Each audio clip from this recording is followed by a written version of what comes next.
নমস্কার বন্ধুরা, রুমাস blog cooking চ্যানেলে সবাইকে স্বাগত। আজকে আমি একটা মিষ্টি রেসিপি আপনাদের সঙ্গে শেয়ার করব, রসমালাই। এই মিষ্টিটা খেতে সবাই খুবই পছন্দ করেন। এটা বাড়িতে আপনারা অনায়াসে তৈরি করে নিতে পারেন। মিষ্টিটা খেতে খুবই ভালো লাগে, খুবই সুস্বাদু একটা মিষ্টি।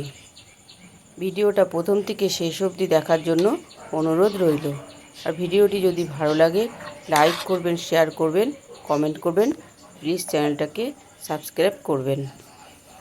এবার চলুন দেখে নেওয়া যাক রসমালাই কিভাবে বাড়িতে তৈরি করে নেওয়া যায়। রসমালাই বানাবার জন্য আমি এখানে সবার প্রথমে ছানাটাকে ভালো করে মেখে নেব। ছানাটাকে মাখার আগে আমি এখানে 1 চামচি মতন আমি ময়দা এর মধ্যে দিয়ে দেব। দিয়ে ভালো করে ছানাটাকে সুন্দর করে মাখতে হবে। ছানাটা যত মসৃণ করে মাখা হবে মিষ্টিগুলো খেতে ততই ভালো হবে। এইভাবে আমি 5-7 মিনিট ধরে ছানাটাকে ভালো করে মেখে নেব। দেখুন ছানাটা ভালো করে মেখে নেওয়া হয়ে গেছে। এরকম মসৃণ করে ছানাটাকে মেখে নিতে হবে। এইবারে ছানাটাকে আমি একটু ঢাকা দিয়ে রেখে দেব। অপর দিকে আমি একটা শিরা তৈরি করে নেব, যাতে মিষ্টিগুলোকে সেদ্ধ করতে পারি। সেই শিরাটাকে আমি তৈরি করে নেব। শিরাটা তৈরি করার জন্য এখানে আমি এই বাটিটা মাপ করে আমি এখানে 1 বাটি চিনি দিয়েছি, আর এখানে 2 বাটি আমি জল দিয়ে দেব।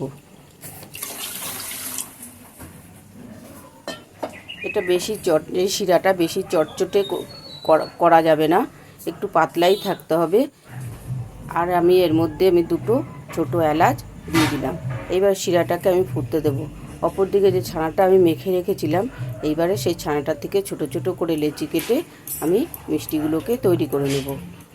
এরকমভাবে আমি গোলের শেপ দিয়ে তারপর এরকম চ্যাপ্টা করে করে দিতে হবে। রসমালাই এরকম চ্যাপ্টা মতনই থাকে। দেখুন এইভাবে আমি সমস্ত মিষ্টিগুলোকে তৈরি করে নেব।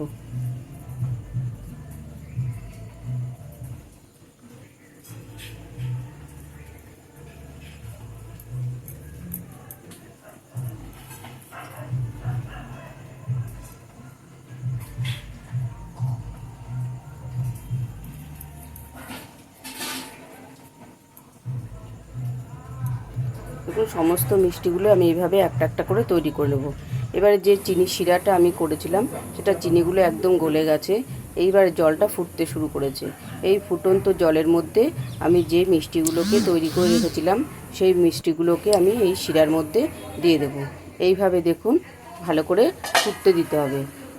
10-15 মিনিট ধরে এই মিষ্টিগুলোকে এইভাবে সেদ্ধ করতে দিতে হবে। দেখুন এবার আমি একটা একটা করে এই মিষ্টিগুলোকে একটু উল্টে দেব, যাতে মিষ্টিগুলো ভালো করে দুদিকেই ভালো করে সেদ্ধ হয়ে যায়। যতক্ষণ মিষ্টিগুলো সেদ্ধ হবে ততক্ষণ আমি এদিকে যে মিষ্টিগুলো আমি যে ঝোলটা তৈরি হবে সেই ঝোলটা আমি এদিকে তৈরি করে নেব। তার জন্য আমি এখানে 500 গ্রাম 500 মতন দুধ নিয়ে নিয়েছি।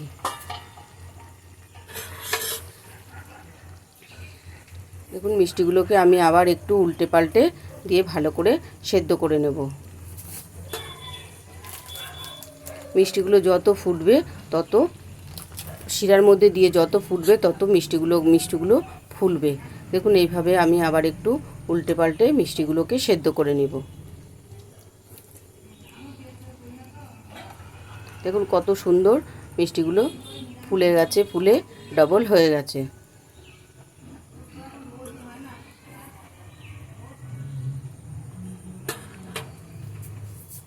অপর দিকে যে দুধটা আমি জাল দেওয়ার জন্য বসিয়েছিলাম সেই দুধটার মধ্যে আমি এখানে কিছুটা পরিমাণে কেশর আর একটু কাজু, আমন্ড আর একটু পেস্তা আমি এর মধ্যে দিয়ে দিলাম। দিয়ে আমি এখানে 50 গ্রাম মতন চিনি এর মধ্যে দিয়ে দিয়েছি। সমস্ত কিছু দিয়ে ভালো করে আমি এখানে দুধটাকে ফুটতে দেব। আর দিয়েছি আমি এখানে 1 চামচি মতন এলাচ গুঁড়ো, যাতে যে ঝোলটা হবে রসমালাইয়ের সেই ঝোলটার টেস্টটা খুবই ভালো আসবে। দেখুন আমি একটু নাড়িয়ে কড়াইটাকে নাড়িয়ে ভালো করে মিষ্টিগুলোকে একটু সেদ্ধ করে নিয়েছি। এবার আমি আবার আরেকটু 5 মিনিটের মতন ফুটিয়ে নেব। দেখুন 5 মিনিটের মতন ফুটিয়ে নিয়েছি। মিষ্টিগুলো আমার ভালো মতন সেদ্ধ করে নেওয়া হয়ে গেছে। এবার আমি গ্যাসটা অফ করে আমি রেখে দেবো। অপর দিকে যে ঝোলটা আমি তৈরি করেছিলাম মিষ্টিটা ভেজাবার জন্য, সেই ঝোলটা আমার তৈরি হয়ে গেছে। এবার আমি গ্যাসটাকে অফ করে দেবো।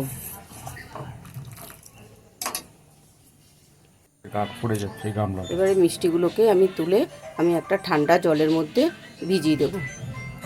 দেখুন একটা একটা করে মিষ্টিগুলোকে তুলে এইভাবে ঠান্ডা জলের মধ্যে ভিজিয়ে দিতে হবে।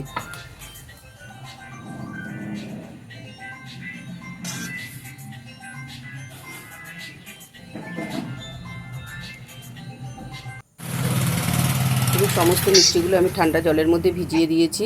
এবারে মিষ্টিগুলোকে আমি একটা একটা করে তুলে 2 হাতে চাপ দিয়ে ভেতরের যে জলটা আছে সেই জলটাকে আমি বার করে দেব।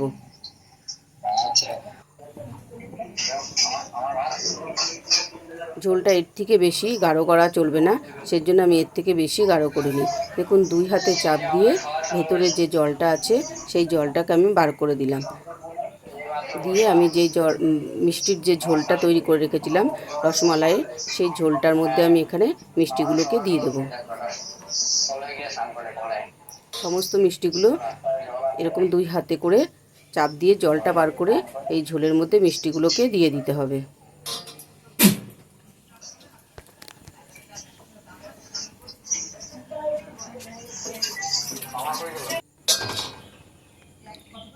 দেখুন আমি দেখিয়ে দিচ্ছি, এরকমভাবে চাপ দিয়ে দিয়ে ভেতরের যে জলটা আছে সেই জলটাকে বার করে দিতে হবে।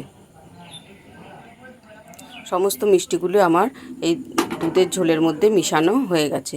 এবার আমি নাড়াচাড়া দিয়ে একটু ফুটিয়ে নেব। দেখুন একটু উল্টে পাল্টে মিষ্টিগুলোকে ফুটিয়ে নিতে হবে। তৈরি হয়ে গেছে রসমালাই। বন্ধুরা রেসিপিটি যদি ভালো লাগে লাইক করবেন, শেয়ার করবেন, কমেন্ট করবেন। প্লিজ চ্যানেলটাকে সাবস্ক্রাইব করবেন। আমি দেখিয়ে দিচ্ছি, দেখুন মিষ্টিগুলো কত সুন্দর নরম হয়েছে, দেখতেও যেরকম সুন্দর হয়েছে খেতেও তেমনি দারুণ সুস্বাদু হয়েছে। আমি একটু ঢাকা দিয়ে রেখে দিলাম।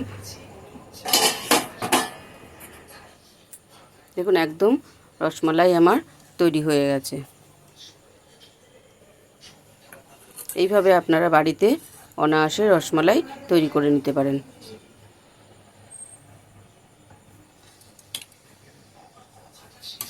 এবারে রসমালাইগুলো আমি এবারে সার্ভ করে দেবো।